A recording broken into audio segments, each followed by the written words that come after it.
नहमदुहु व नुसल्ली अला रसूलिहिल करीम, अम्मा बाद।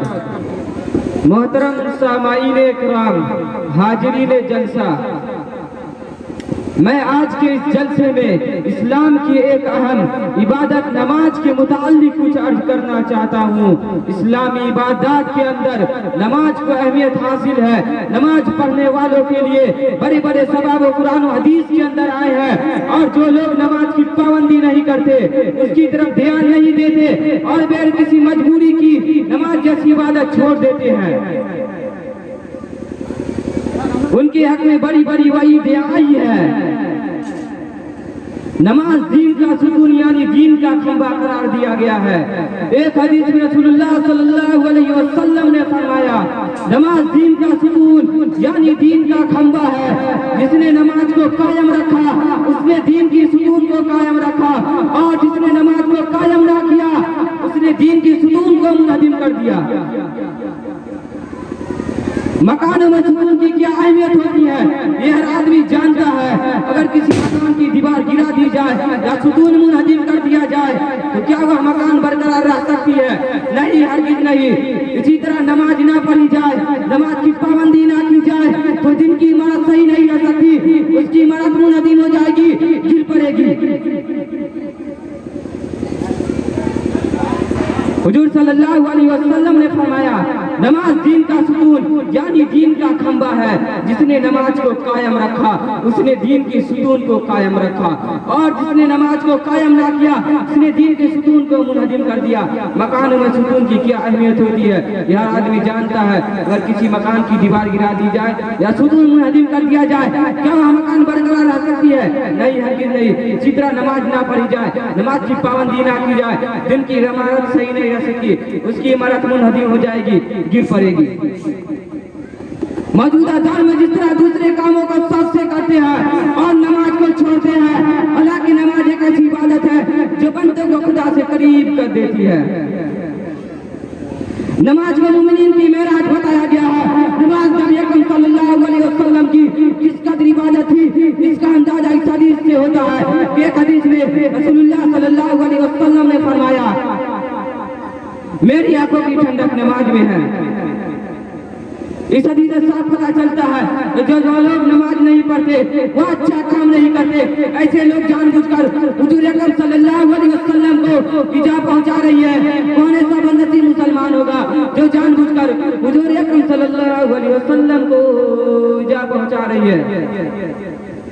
मगर अफसोस की बात है, नमाज तर्क करके आज मुसलमानों को एक अक्सरियत आता इनामदार ताजदार मोहम्मद रसूलुल्लाह सल्लल्लाहु अलैहि वसल्लम को इजा पहुंचा रही है।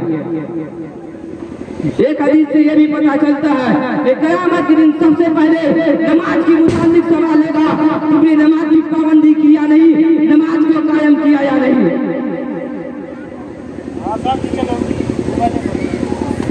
कलमा तैयबा पढ़ लेने के बाद बंदा अपने रब से इकरार करता है वह खुदा के हुक्मों से आजाद था, मगर अब वह खुदा के हुक्मों का ताबेदार बन गया है। कलमा तैयबा का इकरार इस बात का इकरार होता है कि मेरी जिंदगी का एक लम्हा खुदा की याद में बसर होगा। इस इकरार के बाद अगर कोई शख्स नमाज जैसे फरीज़ा को छोड़ता है इसका मतलब ही होगा वह कलमा तैयबा के तकाज़े पर अमल नहीं कर रहा है, इस इकरार की पाबंदी नहीं की। जो इसने कलमा तैयबा ला इलाहा इल्लल्लाह मोहम्मद रसूलुल्लाह पढ़ने के बाद अपने माबूद हकीकी से किया था। खुदा ने इसे हुक्म दिया है वह दिन और रात में 5 वक्त खुदा के हुजूर सरवजूद होकर इस अजीम किबरिया के गुण गाए। इरशाद रब्बानी है, वाक़िमुस्सलात वला तकूनु मिनल मुशरिकीन, नमाज को कायम रखो और मुशरिकीन में से मत बनो।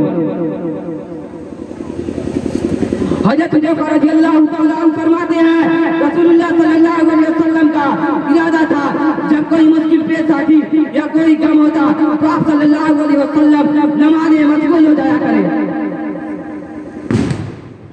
लिहाजा जब तुमको कोई मुसीबत या हादसा पेश आए तुम भी नमाज में मशगूल हो जाया करें, क्योंकि चुनांचे मुसलमानों को तरकीब दी गई है वह सब्र और नमाज के जरिए अल्लाह से मदद चाहा करें।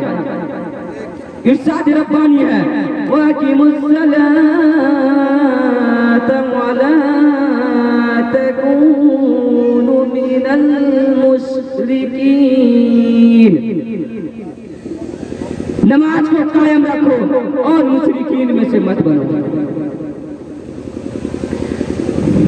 नमाज का किस कदर सवाब है और नमाज किस कदर फजीलत रखती है, इसका अंदाजा इस बात से होता है।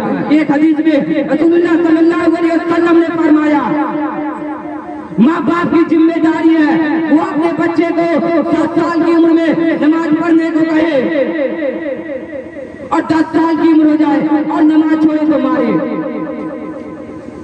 हुजूर सल्लल्लाहु अलैहि वसल्लम ने फरमाया, मेरा जी चाहता है उनको घरों को जला दूं जो जमात में शरीक नहीं होते और घरों पर पड़े रहते हैं। अगर उनके बीवी बच्चों का ख्याल न होता तो मैं जरूर कर गुजरता। बहरहाल कुरान शरीफ हदीस करीमा से नमाज की बड़ी फजीलत और अहमियत हासिल है और नमाज पढ़ने वालों के लिए बड़े बड़े सवाब और कुरान हदीस के अंदर आए हैं। और जो लोग नमाज नहीं पढ़ते उसकी तरफ ध्यान नहीं देते, अगर किसी मजबूरी की नमाज जैसी इबादत छोड़ देते हैं, उनकी हक में बड़ी बड़ी वईदें आई है। मैं इन्हीं चंद बातों के साथ अपनी बात पूरी करता हूँ। अल्लाह तबारक व तआला से दुआ करें, अल्लाह तबारक व तआला हम सबको नमाज पंचगाना बाजमात पढ़ने की तौफीक अता फरमाए। आमीन। अस्सलामु अलैकुम व रहमतुल्लाहि व बरकातुहू।